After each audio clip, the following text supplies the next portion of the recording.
Real Bus está de volta à estrada. Uma volta responsável e controlada, seguindo todo o protocolo de higiene recomendado pelas autoridades de saúde. Uso obrigatório de máscaras, álcool em gel para todos, higienização completa dos ônibus e renovação do ar a cada minuto durante o trajeto. Se o seu destino for João Pessoa, Campina Grande, São João do Cariri, Serra Branca, Sumé, Monteiro, São José dos Cordeiros ou São Sebastião do Umbuzeiro, conte com a gente. Mesmo em tempos desafiadores, o compromisso da Real Bus é com a sua satisfação. Olá, telespectador do Opção para a Vida. Estamos nesta manhã de sexta-feira, hoje 22 de janeiro, e eu espero que você esteja com seu coração aberto e receptivo para receber a palavra de Deus. Estaremos hoje ainda trazendo mais uma reflexão de uma mensagem que nós ministramos em nosso templo. E ouviremos ainda o reverendo Hernandes Dias Lopes falando da letra, a palavra, trazendo a seguinte mensagem, o tema: como lidar com os conflitos. Nós estamos vivendo um momento conflitante e a gente precisa saber como conviver nesses momentos de conflitos. E ao término deste programa, nós vamos estar prestando uma homenagem póstuma ao nosso estimado reverendo Samuel Dionísio de Veras, que no último dia 11 deste mês partiu para estar com o Senhor. Ao término, teremos 1 minuto de silêncio em memória desse nosso colega de ministério que se foi para estar com o Senhor. E teremos também a oportunidade de ouvir também ele celebrar o último hino sobre "Finda-se este dia que meu Pai me deu".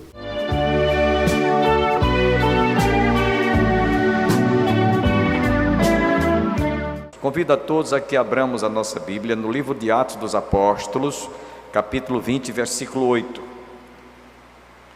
Lembrando que nós estamos estudando já há alguns meses este estudo consubstancioso. Capítulo 20, versículo 28.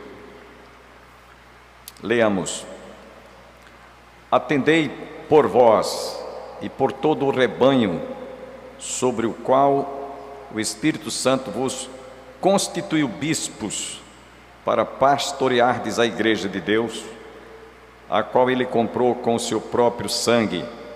Só até aqui.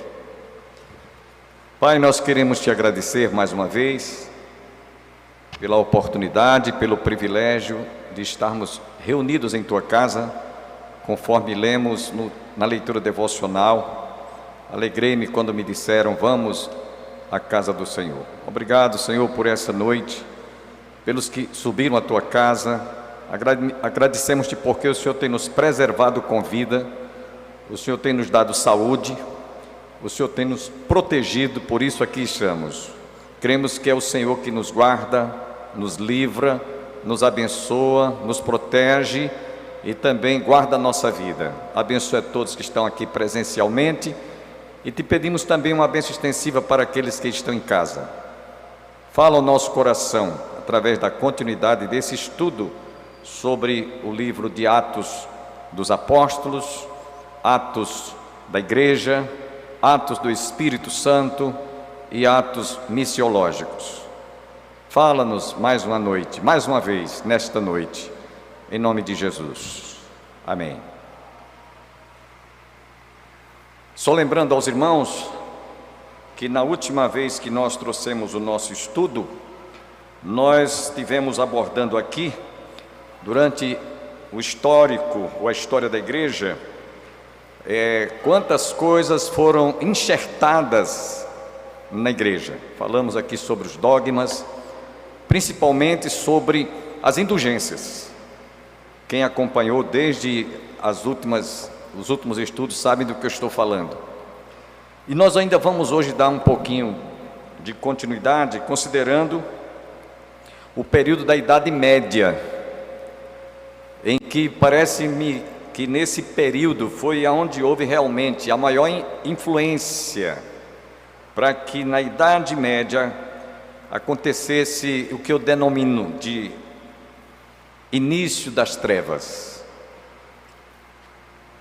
Porque os líderes religiosos, bispos, papas, monges benedetinos, eles conseguiram, com sua influência de líderes religiosos, enxertar não apenas as indulgências, mas inclusive dogmas, que até hoje, preste atenção, até o presente momento, estão sendo rigorosamente observados, ao ponto de eles valorizarem mais os dogmas do romanismo do que as escrituras sagradas. É triste a gente ver isso hoje, em pleno século 21, pessoas valorizarem mais os dogmas do que as escrituras sagradas, ou seja, eles substituíram os dogmas e as indulgências por esta palavra.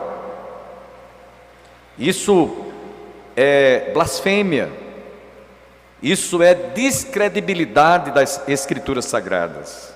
Infelizmente, essa é a realidade, e eu quero pedir a compreensão daquelas pessoas que são religiosas, para que vocês observem o que vamos ouvir nesta noite. Infelizmente, os clérigos romanos, eles conseguiram implantar inverdades que até hoje elas são aceitas por aqueles que não conhecem as escrituras sagradas. Por isso que Jesus disse: errais em não conheceres as escrituras, examinar as escrituras sagradas, porque julgais haver nelas a vida eterna, e são elas mesmas que de mim testificam. E essa influência que foi implantada, ela atingiu nobres e pobres, a classe alta e os plebeus. Muitos trocaram apenas o título de cristão ou do cristianismo a pertencerem a uma religião. Ser religioso é uma coisa e ser cristão é outra coisa totalmente diferente. As pessoas podem ser extremamente religiosas, mas jamais seriam ou serão cristãos se não tiverem nascido de novo. Isso tem que ser dito. Por isso que Paulo disse: se alguém está em Cristo, nova criatura é. As coisas velhas já passaram, eis que tudo se faz novo. Então, muitas pessoas que se dizem religiosas não passam de religiosas, simplesmente religiosas. Podem ser excelentes religiosas, pode ser pessoas que estejam sempre nas reuniões do culto ou na igreja, porém eles ainda não fazem parte do corpo de Cristo. E eu quero dizer para vocês que, lamentavelmente, as pessoas abraçaram dogmas e indulgências e desprezaram completamente a veracidade da inspiração das Sagradas Escrituras. A Bíblia, a palavra de Deus, a Bíblia não contém a palavra de Deus, ela é a palavra de Deus. Ela foi inspirada verbal e plenariamente. A menos que você não acredite, a menos que você não aceite isso, mas quer você aceite, quer você não aceite, quer você creia, quer não creia, a Bíblia é a palavra de Deus. As Escrituras, elas são inerrantes, dignas de toda aceitação. Por exemplo, agora mesmo, nesses dias, a gente viu com tristeza e com amargura da alma, o líder de uma das maiores religiões do mundo, o catolicismo, aprovar o aborto, aceitar o aborto. Isso é crime. Mas como ele é o líder da maioria de uma das religiões, todo mundo, alguns na maioria, aceitam casamento de pessoas do mesmo sexo, união homoafetiva. Vocês vejam a que ponto a gente chegou. Isso tudo vai de encontro à palavra de Deus. A Bíblia nos diz que só Deus é que tem o direito de tirar a vida, porque a vida pertence a Deus. E agora se cria, se estabelece o direito de uma criança indefesa. Eu queria ter tempo para falar sobre isso. E sempre que eu vejo alguém defendendo o aborto, eu digo assim para essa pessoa: me diga uma coisa, se você, quando estivesse no ventre da sua mãe, e sua mãe decidisse abortá-la, como é que você, se você tivesse condições de dialogar com sua mãe, o que é que você ia dizer? É um cala-boca. Porque dizem assim: eu não ia aceitar. E por que você quer que os outros não tenham o direito de viver? Isso é crime. Observe, irmãos, que por mais que o líder seja uma pessoa religiosa ou que tenha credibilidade da massa, se vai de encontro à palavra de Deus, está errado, isso é pecado. Os nossos púlpitos precisam realmente de pregar a verdade, doem quem doer. Está errado, se corrija.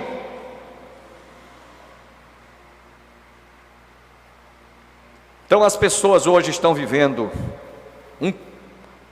um cristianismo, entre aspas, que está mais para a religiosidade do que para o cristianismo. No ano 610 depois de Cristo, houve o surgimento do Islã. Quer dizer, veio corroborar para que as indulgências, para que os dogmas que já estavam estabelecidos, agora tivessem uma outra religião, no caso o Islã, o islamismo, que hoje é uma das maiores segundas religiões do mundo. Tem povoado por onde eles chegam. Eles defendem a poligamia, porque eles creem que quanto for o maior número de filhos que eu gerar, eu estarei multiplicando islâmicos. Eu estarei multiplicando através da proliferação. Eles defendem que a pessoa pode ter 4, 5, quantas mulheres puderem, e cada uma delas vai gerar filhos, e cada filho será um islâmico, para povoar o mundo, para que todos o mundo se torne islâmico. Então queria falar nesta noite sobre alguns dogmas que a gente não pode aceitar. Você que está em casa, com todo o respeito, você que é católico, apostólico romano, abra sua Bíblia agora e vamos conferir comigo algumas coisas. E o texto sagrado nos diz, texto baseado onde está o nosso estudo, capítulo 20, versículo 28. Atendei por vós e por todo o rebanho, sobre o qual o Espírito Santo vos constituiu bispos, para pastoreardes a igreja de Deus, a qual ele comprou com o seu próprio sangue. A igreja, ela foi comprada pelo sangue de Jesus, e foi ele quem estabeleceu e instituiu pastores, bispos, presbíteros e diáconos para cuidar do seu rebanho. Ele não estabeleceu líderes religiosos, mas líderes que fossem seus discípulos. Como ele diz, quem quiser vir após mim, negue-se a si mesmo, toma a sua cruz e siga-me.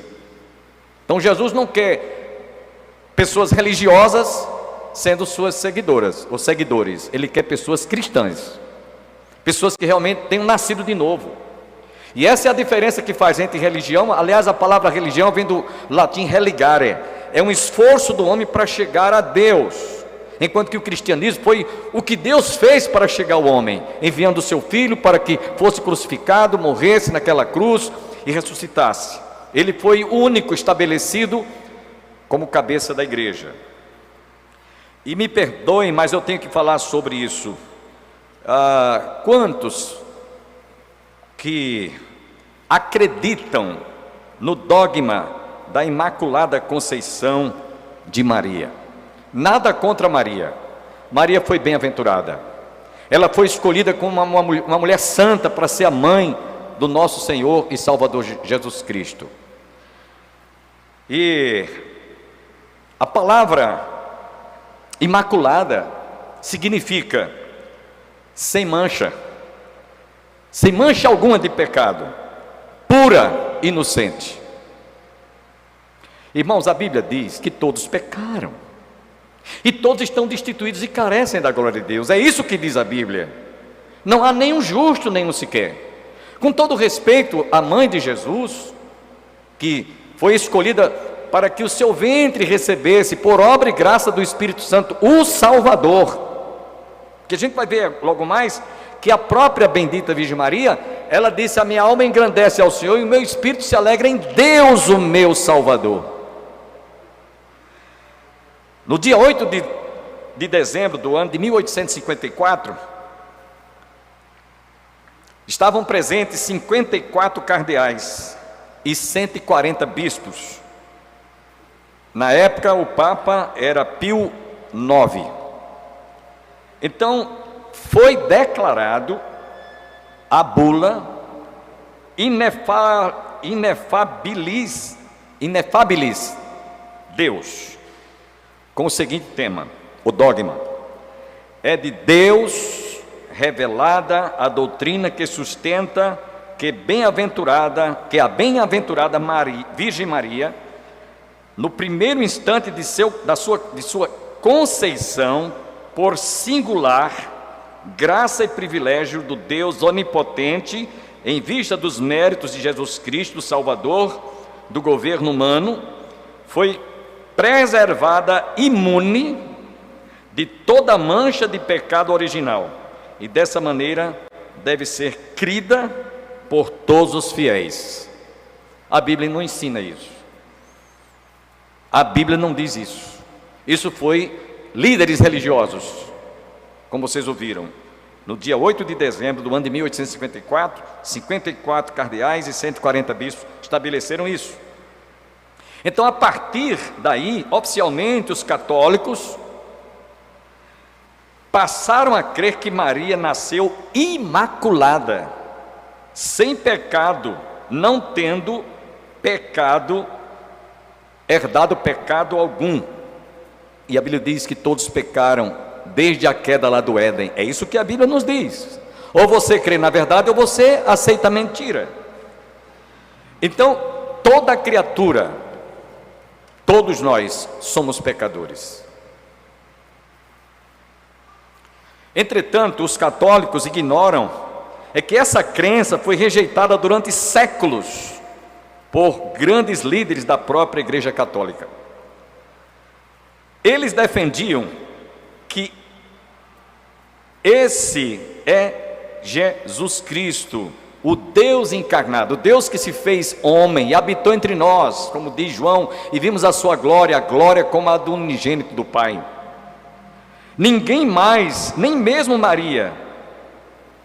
Essa era a posição de Santo Anselmo, um cristão fiel e autêntico, que disse: mesmo sendo imaculada, a conceição de Cristo, não obstante a mesma Virgem da qual ele nasceu, foi concebida na iniquidade e nasceu com o pecado original, porque ela pecou em Adão, assim como por ele todos pecaram. Se você quiser estudar isso direitinho, não precisa de estar numa igreja evangélica, você pode até continuar na igreja católica. Agora eu duvido que você não seja contestado por estar acreditando nas escrituras e não em dogmas. São Tomás de Aquino, um grande líder religioso, ele disse: o mais importante dos teólogos católicos não aceitava essa doutrina. Ele disse: a bem-aventurada Virgem foi santificada antes de receber vida. Se a bem-aventurada Virgem houvesse sido santificada de qualquer modo antes de receber a vida, nunca teria incorrido na mancha do pecado original e, portanto, não teria necessidade da redenção e da salvação que é por Cristo, de quem se diz: Ele salvará o seu povo dos seus pecados. Logo, a santificação da bem-aventurada Virgem foi depois de receber a vida. Preste atenção. A gente não pode acreditar num dogma, numa versão que foi criada pela imaginação humana. A Bíblia, a palavra de Deus, ela nos mostra que não é assim. Se fosse, haveria margem para a gente acreditar. E aí eu pergunto: você está acreditando em quê? Nas Sagradas Escrituras ou nos dogmas que você aprendeu desde a sua mais tenra idade? Um outro católico, um homem muito religioso, ele disse: só o Senhor Jesus Cristo foi concebido do Espírito Santo porque era o único santo antes de sua conceição ou concepção. Só Jesus. Ele é o único medianeiro entre Deus e os homens, pelo qual importa que nós sejamos salvos. Há um só mediador, diz a Bíblia, não há uma segunda pessoa, é um único. Dos céus à terra, nenhum outro nome foi dado entre os homens, pelo qual importa que nós sejamos salvos. É isso que nos diz a palavra de Deus. A salvação que nós temos em Cristo Jesus, através do seu sacrifício, é suficiente. para que nós nos sintamos perdoados e nos sintamos também justificados, como diz a palavra de Deus. Paulo, escrevendo aos Romanos, diz: justificados, pois mediante a fé temos paz com Deus por intermédio do nosso Senhor e Salvador Jesus Cristo. Talvez essa palavra que você esteja ouvindo, ela tenha muito mais poder persuasivo para você que é católico do que para os cristãos. Sabe por quê? Porque a Bíblia diz: errais em não conhecerdes as Escrituras, examinai as Escrituras sagradas, porque julgais haver nelas a vida eterna, e são elas mesmas que de mim testificam. Certamente, por causa desse dogma, a igreja viu-se obrigada a criar um outro dogma, quase 100 anos depois, ou seja, da assunção de Maria ao céu, corpo ser assunto aos céus. A Bíblia declara que o salário do pecado é a morte, e por causa do pecado o homem morrerá e seu corpo se desfará na terra, voltando ao pó como era. Paulo, escrevendo aos Romanos capítulo 6, versículo 23, nos diz, Eclesiastes também 12:7 nos diz, a questão levantada então era: poderia o corpo de Maria corromper-se na sepultura após a sua morte? Nós temos que entender, irmãos, que por causa de ensinos errôneos, absurdos, e pelo desconhecimento, pelo descaso que as pessoas, mesmo religiosas, têm das Escrituras, aceita tudo que está sendo ensinado por aí. Então, se de fato Maria era imaculada, sem pecado, poderia ela sofrer a penalidade do pecado?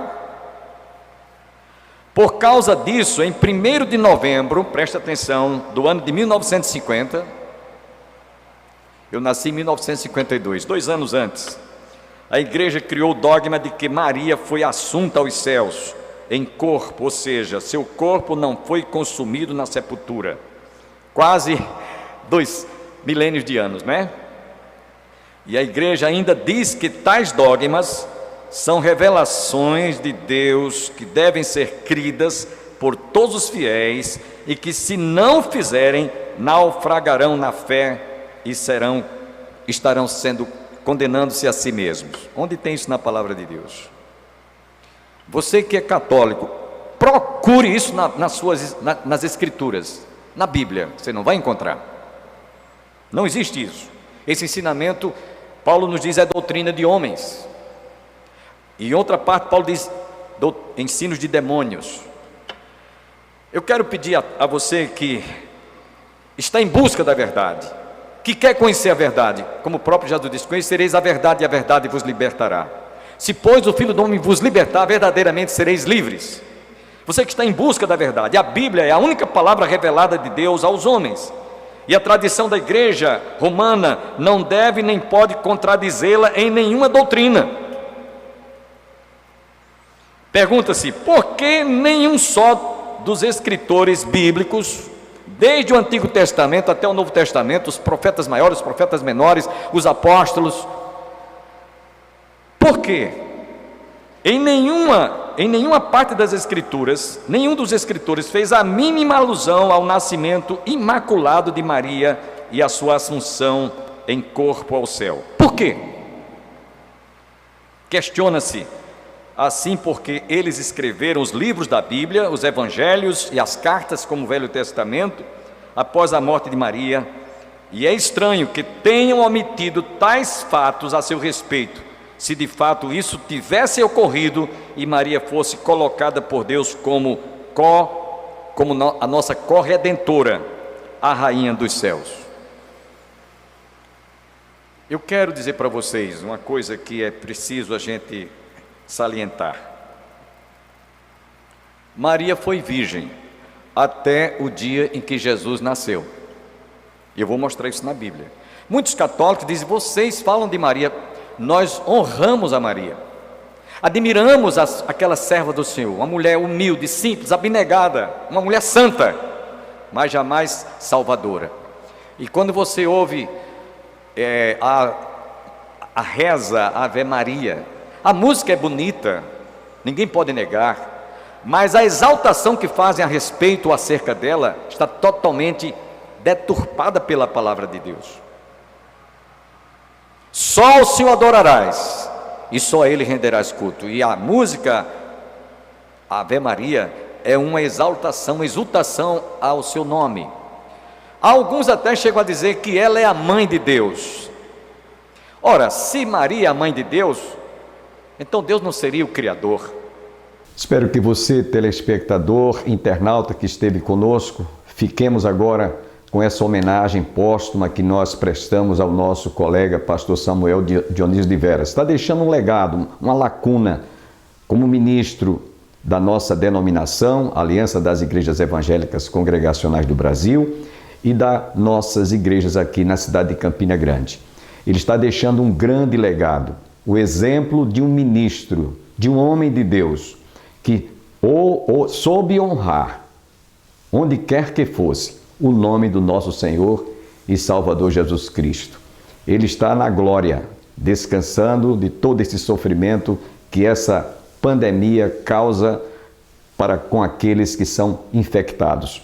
No mínimo, ele hoje está respirando o ar atmosférico celestial, porque o oxigênio aqui da Terra está indo embora.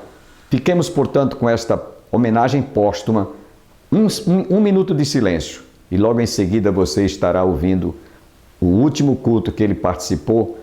Ele partiu para estar com o Senhor no dia 11 deste mês, mas já está numa eternidade de gozo. Paulo diz que é incomparavelmente melhor estar com Cristo do que estar aqui, ainda neste mundo tão turbulento, tão conturbado, cheio de tantas situações adversas, tantas quantas nós nem sequer podemos suportar.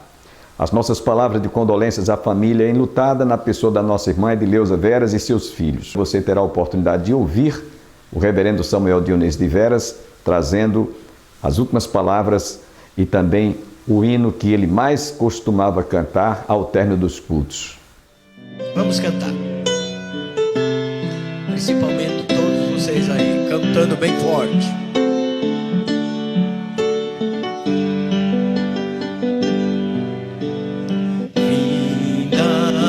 Este dia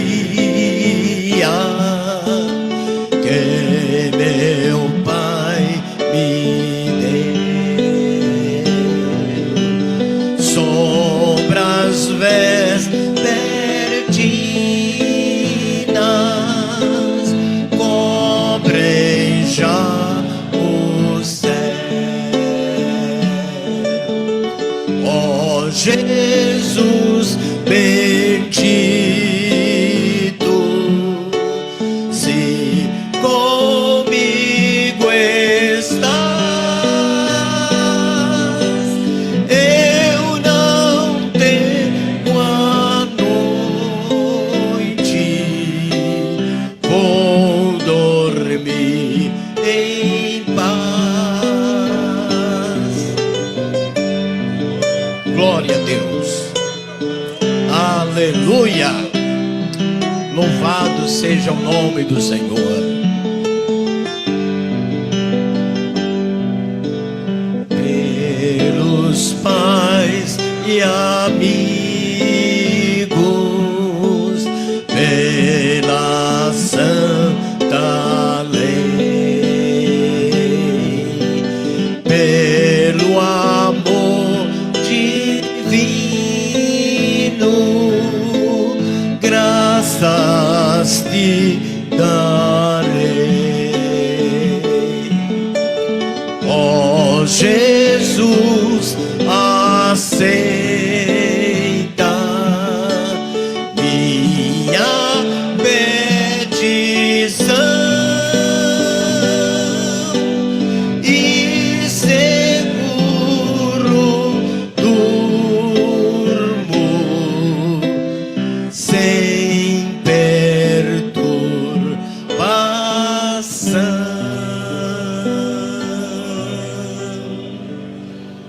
Amém. Glória a Deus. Glória a Deus.